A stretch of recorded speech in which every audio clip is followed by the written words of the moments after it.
Hello friends, welcome to day trader Telugu and good evening. Sensex 1457 points down అయ్యి 52,847 దగ్గర close అయితే, Nifty 427 points down అయ్యి 15,774 దగ్గర క్లోజ్ అయింది. వెరస్ బ్యాంక్ నిఫ్టీ 1078 పాయింట్స్ డౌన్ అయ్యి 33,406 దగ్గర క్లోజ్ అయింది. ఫస్ట్ మార్కెట్స్ ఎందుకని ఇలా గ్యాప్ డౌన్ అవుతూ అండ్ ఇంతలా ఫాలో అయ్యాయి, ఇది ఫస్ట్ తెలుసుకుందాం. అండ్ మార్కెట్ ఒక ప్రైస్ లెవెల్స్ ఇక్కడ నుంచి డౌన్ సైడ్కి వెళ్తుంటే ఏవి ఇంపార్టెంట్ లెవెల్స్ గా మనం గమనించాలి. దీంతో పాటు జూన్ 10th చేసిన వీడియోలో ఫర్దర్ గా వస్తున్న ఫాల్ లో ఏదైనా ఇంపార్టెంట్ స్టాక్ వాటి లెవెల్స్ ని తెలుసుకోవాలనుకుంటే స్టాక్ నేమ్స్ ని కామెంట్ సెక్షన్ లో మెన్షన్ చేయండి అన్నాను కదా. అండ్ అలా మెన్షన్ చేసిన కామెంట్స్ కి ఎక్కువగా లైక్స్ వచ్చిన అన్ని స్టాక్స్ ని కూడా వాచ్ లిస్ట్ లో యాడ్ చేసి ఉంచాను. అందులో ఇవాళ మనం ప్రాజ్ ఇండస్ట్రీస్ గురించి మాట్లాడుకోబోతున్నాం. బికాస్ ప్రీవియస్గా ఈ లెవెల్స్ దగ్గరకు వచ్చి మల్టిపుల్ టైమ్స్ అగైన్ టాప్ సైడ్కి మూవ్ అయిన ప్రాజ్ ఇండస్ట్రీస్ ఇంపార్టెంట్ సపోర్ట్స్ దగ్గర ఉంది ప్రెసెంట్.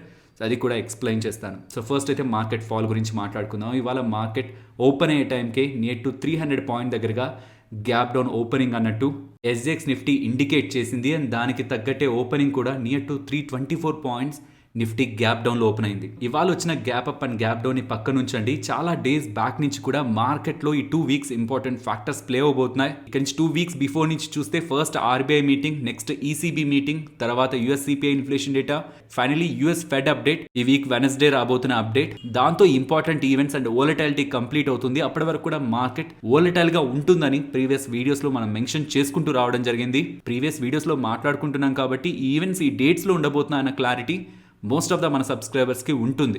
కానీ ఇక్కడ పాయింట్ అంతా ఈవెంట్ జరుగుతుందన్న విషయం మనకు తెలుసు, కానీ ఈవెంట్ కారణంగా ఎందుకు ఇంతలా స్టాక్ మార్కెట్ ఫాల్ అయింది అనేది అర్థం చేసుకోవాలి. నేను మీకు ప్రీవియస్ వీడియోలో ఇన్ఫ్లేషన్, యుఎస్ సిపిఐ ఇన్ఫ్లేషన్ని 8.2 ఆర్ 8.3గా మార్కెట్ ఎక్స్పెక్ట్ చేస్తుంది. అంతకంటే అపోలో ఉంటుంటే మనం నెగిటివ్గా చూడాలని అనుకున్నాం. Even in the worst case అది 8.4 అయినా ఉంటుంది అనుకున్నారు, కానీ 8.6 near to 40-year high inflation.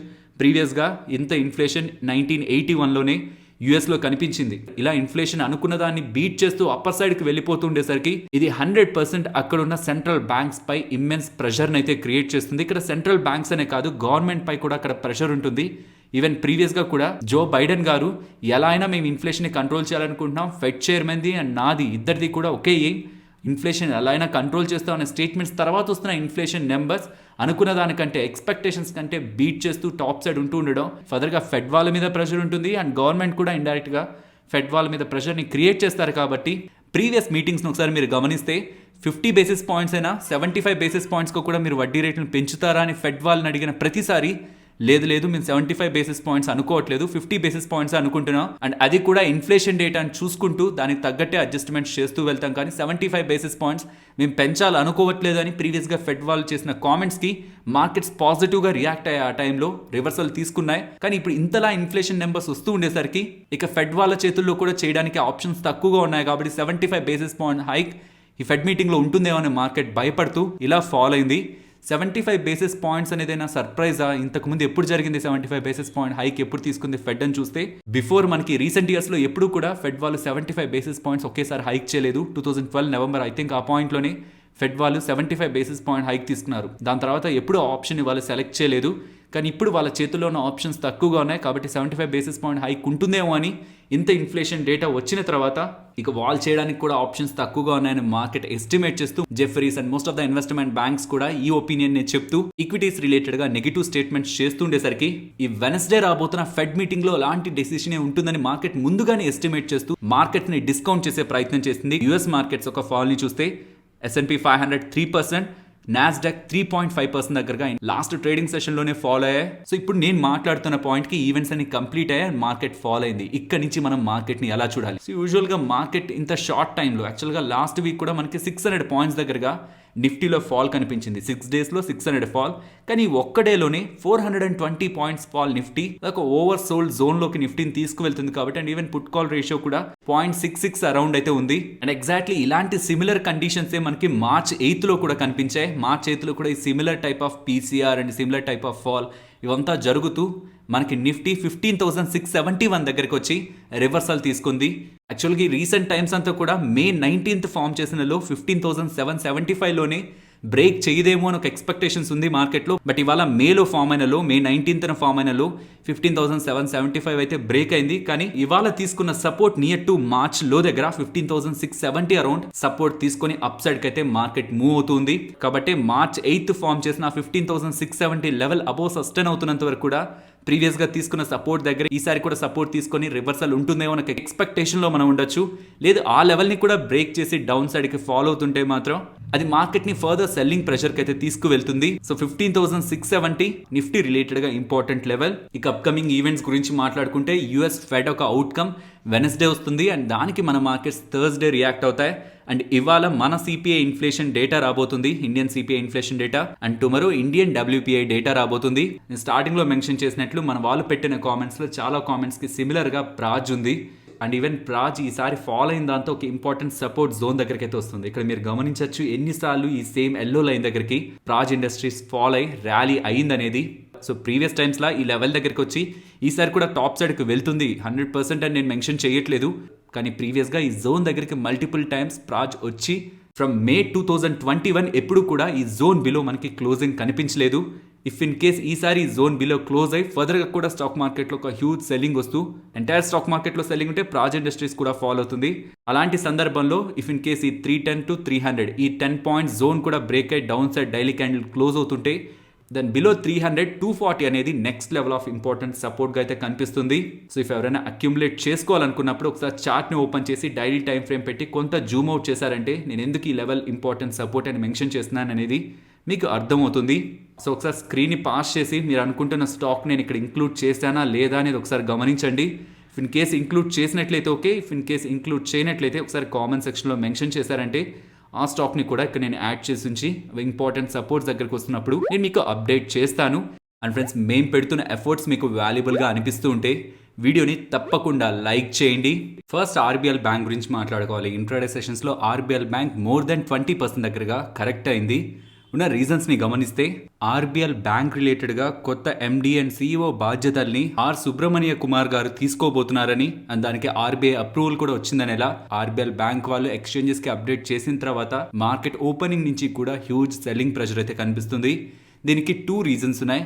First the 6 months bank ఈ బ్యాంక్ ని లీడ్ చేస్తున్న విశ్వేశ్వర్ అహూజా గారు ఎటువంటి ప్రాపర్ రీజన్ కూడా చెప్పకుండా, మీన్స్ ఒక సాలిడ్ రీజన్ ఏవి చెప్పకుండా లీవ్ అనే ఒక నేమ్ తో ఈ బ్యాంక్ ని వదిలి వెళ్ళడం, ఆ టైంలో ఈ బ్యాంక్ ని లీడ్ చేసిన పర్సన్ ఎందుకని అలా సడన్ గా బ్యాంక్ నుంచి వెళ్ళిపోయారని ఒక ప్రాపర్ ఆన్సర్ ఇంకా ఇన్వెస్టర్స్కి రాలేదు. ఇది ఎప్పటి నుంచో స్టాక్ రిలేటెడ్గా నెగిటివ్గా ప్లే చేస్తుంది.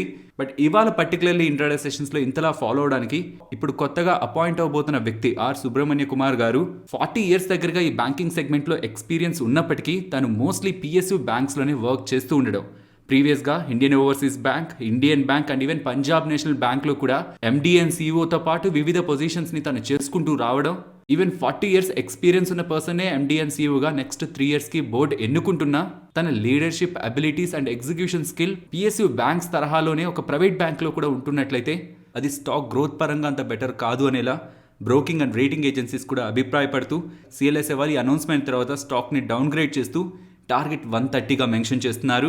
ఆల్మోస్ట్ 2019 మే పాయింట్లో స్టాక్ నియర్ టు 690-700 జోన్లో ట్రేడ్ అవుతుండేది.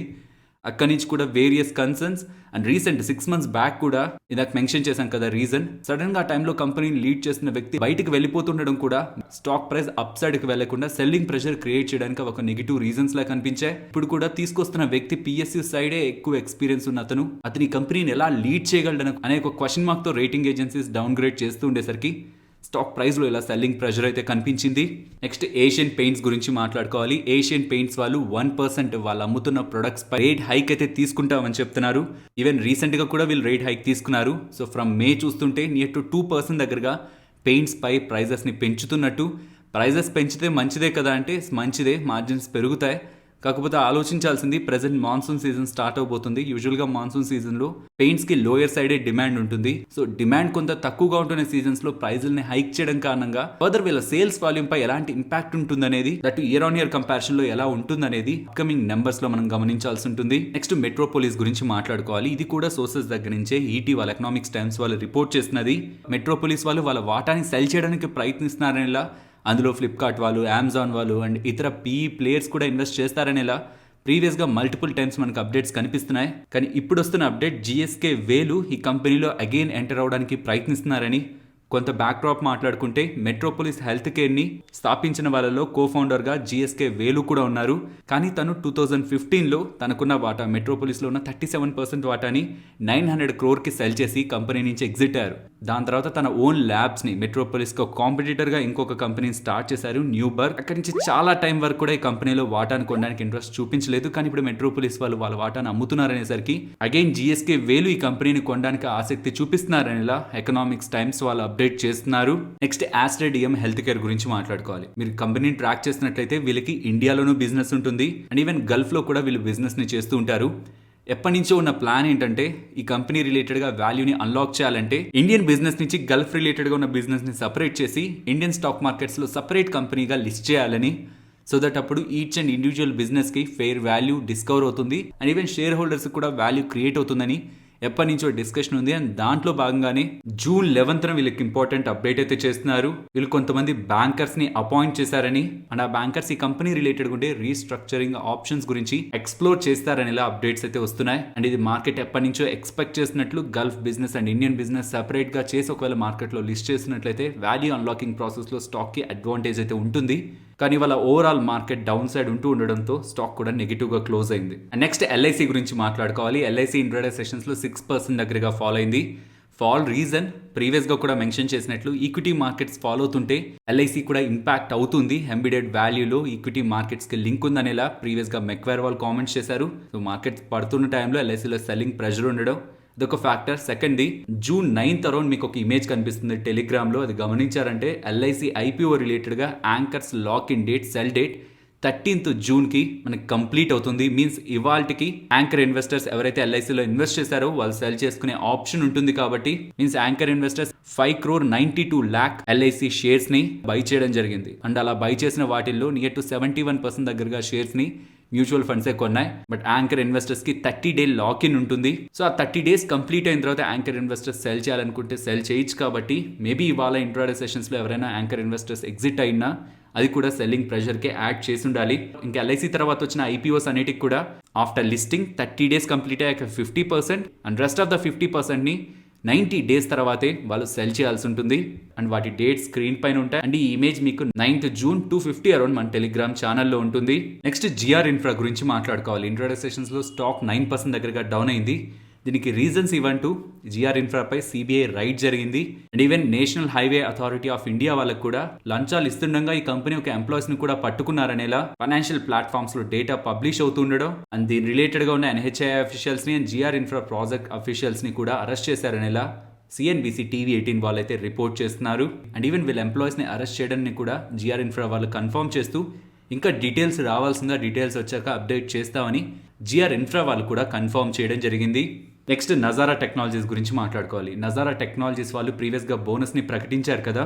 1:1లో మీన్స్ ఒక్కొక్క షేర్ హోల్డ్ చేసిన వాళ్ళకి అనదర్ ఫ్రీ షేర్ వస్తుందని. ఇలా ఫ్రీ షేర్ వస్తుందంటే ఎక్స్ బోనస్ డేట్ రోజు స్టాక్ ప్రైస్ కూడా హాఫ్ అవుతుంది. దానికి సంబంధించి వీళ్ళు రికార్డ్ డేట్ని ఫిక్స్ చేస్తున్నారు. బై June 27th ఎవరి డీమ్యాట్ అకౌంట్లో అయితే నజారా టెక్నాలజీ షేర్స్ ఉంటాయో వాళ్ళు ఈ బోనస్ కి ఎలిజిబుల్ అనేలా నజారా టెక్నాలజీస్ వాళ్ళు ఎక్స్చేంజెస్ కి అప్డేట్ చేస్తున్నారు. నెక్స్ట్ హిందుస్థాన్ జింక్ గురించి మాట్లాడుకోవాలి. హిందుస్థాన్ జింక్ లో గవర్నమెంట్ 29.5% వాటాని హోల్డ్ చేస్తుంది.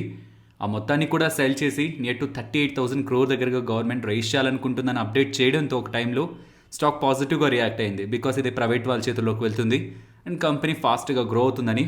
బట్ ఫ్రైడే వస్తున్న అప్డేట్ ఇది ఒకేసారి 29% సెల్ చేయాలనుకోవట్లేదు. 29.5% ఒకేసారి కాదు, ట్రాంచెస్లో మీన్స్ కొంత పోర్షన్ సెల్ చేయాలనుకుంటున్నామని గవర్నమెంట్ సైడ్ నుంచి అప్డేట్ అయితే కనిపిస్తుంది. నెక్స్ట్ రాజేష్ ఎక్స్పోర్ట్స్ గురించి మాట్లాడుకోవాలి. ఎంటైర్ మార్కెట్ అంతా నెగిటివ్గా రియాక్ట్ అవుతున్న స్టాక్ నియర్ టు 3% దగ్గరగా ర్యాలీ అయింది. మీరు గమనిస్తే 23 hours బ్యాక్ మీన్స్ నిన్న తెలంగాణ మినిస్టర్ అయిన KTR గారి దగ్గర నుంచి ఒక అప్డేట్ కనిపించింది. రాజేష్ ఎక్స్పోర్ట్స్ వాళ్ళు తెలంగాణలో 24,000 crore పెట్టి ఇన్వెస్ట్మెంట్ చేయబోతున్నారని. ఇలా పెడుతున్న ఇన్వెస్ట్మెంట్తో కడుతున్న మ్యానుఫ్యాక్చరింగ్ ఫెసిలిటీస్ నుంచి అడ్వాన్స్డ్ AMOLED డిస్ప్లేస్ని మ్యానుఫ్యాక్చర్ చేస్తారనేలా అప్డేట్స్ చేస్తూ ఉండేసరికి ఈ ఎలక్ట్రానిక్స్ రిలేటెడ్గా డిస్ప్లేస్ ఉంటాయి, స్మార్ట్ ఫోన్స్ కానీ ట్యాబ్లెట్స్, సిస్టమ్స్ ఆర్ ల్యాప్టాప్స్, వీటన్నిటిలో యూజ్ అయ్యే ఈ అడ్వాన్స్డ్ ఆమ్లాయిడ్ డిస్ప్లేస్ని వీళ్ళు మ్యానుఫ్యాక్చర్ చేస్తారో అంటుండడం. అండ్ ఈవెన్ పిఎల్ఐ స్కీమ్ ద్వారా కూడా వీళ్ళు బెనిఫిట్ పొందబోతారని వస్తున్న అప్డేట్స్ కూడా రాజేష్ ఎక్స్పోర్ట్స్ రిలేటెడ్గా పాజిటివ్గా కనిపిస్తున్నాయి. అండ్ దీంతో పాటు ఫైనాన్స్ మినిస్ట్రీ దగ్గర నుంచి జ్యువెలరీస్ని ఎక్స్పోర్ట్ చేసిన వాళ్ళ రిలేటెడ్గా ఇప్పటి వరకు ఉంటున్న ఫ్రేమ్ వర్క్ని కొంత ఈజ్ చేస్తూ సింప్లిఫైడ్గా ఉంచబోతున్నారని ఇలా ఫైనాన్స్ మినిస్ట్రీ అలా చేయబోతున్నారని ఇలా వస్తున్న అప్డేట్స్తో కూడా ఇది కూడా అనదర్ పాజిటివ్ అప్డేట్ లాగా కనిపిస్తుంది. గోల్డ్ మైనింగ్ అండ్ ప్రాసెసింగ్ చేస్తూ ఎక్స్పోర్ట్స్ చేస్తుండే ఒక company 24,000 crore particularly display manufacturing రిలేటెడ్గా ఇన్వెస్ట్మెంట్ చేస్తూ ఉండడం ఫర్దర్ డైవర్సిఫికేషన్ అండ్ ఆ సెగ్మెంట్లో ఉన్న డిమాండ్ని అండ్ గవర్నమెంట్ ప్రకటిస్తున్న పిఎల్ఐ స్కీమ్లో భాగంగా అడ్వాంటేజ్ పొందడానికి ఈ సెగ్మెంట్లో బిజినెస్ని స్టార్ట్ చేసినట్లు కూడా మనకు అర్థమవుతుంది.